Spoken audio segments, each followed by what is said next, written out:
হারবে জেনে কেন্দ্রীয় এজেন্সিকে দিয়ে তল্লাশি। কোচবিহারের সভা থেকে চড়া সুর মমতার।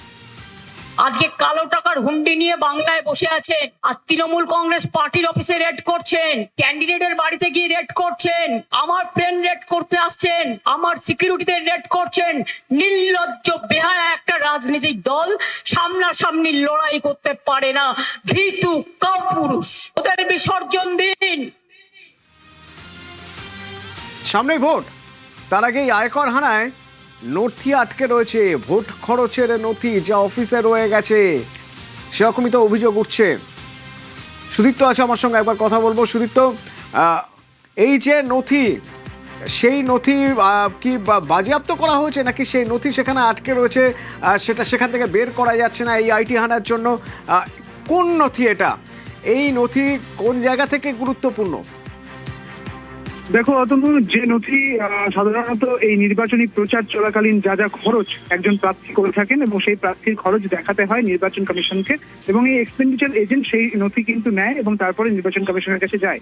এবং সেই নথি কিন্তু নির্বাচন কার্যালয়ের ছিল, যেটা দেখা গেল যে নির্বাচন কার্যালয়ে যখন থেকে আইটির যে তল্লাশি চলছিল সেই সময়টা ধরে কিন্তু তল্লাশি চলাকালীন কোনোভাবেই এক্সপেন্ডিচার এজেন্টকে ঢুকতে দেওয়া যাচ্ছিল না বা ঢুকতে দেওয়া হচ্ছিল না বলা চলে সেই নির্বাচনী কার্যালয়ে। তার ফলে তিনি কোনো নথি আনতে পারছিলেন না।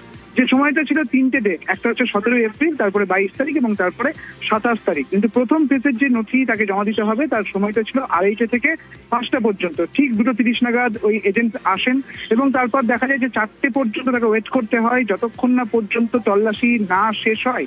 দেখা গেল 11 ঘন্টা পর তল্লাশি শেষ হলো, নির্বাচন কার্যালয় থেকে বেরোলেন আইটি আধিকারিকেরা কেন্দ্রীয় বাহিনীকে সঙ্গে নিয়ে। তারপর সেই এজেন্ট ভেতরে গেলেন এবং তারপরে তার হাতে আর 1 ঘন্টা ছিল। সেই মতো অবস্থায় তার নথি কোনো কারণে পেলেন, কোনো মতে পাওয়ার পর তিনি কিন্তু পৌঁছে গিয়েছেন নির্বাচন কমিশনের অফিসে। অতনু, ধন্যবাদ।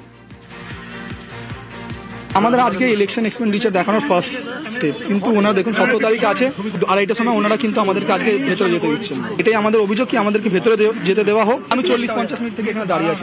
আমার কথা শুনে প্রায় 35 মিনিট আগে ভেতরে গেছেন, 35 মিনিট থেকে উনি আর বাইরে বেরাচ্ছেন। রেকর্ডের ফাইলটাই শুধু চাইছি। আমি বলেছি, আমি রিকোয়েস্ট করেছি আমাকে যেতে দিন, উনি যেতে দেবেন না। উনি কাকে জিজ্ঞেস করছেন 45 মিনিট থেকে আমি জানি না। আগে এটা ক্লিয়ার হবে, তাহলে তো আমি 22-27 আমি এবিসিডি জানি না, আমি আগেই A for and B for ball আমার ক্যান্ডিডেটকে শোকজ করবে।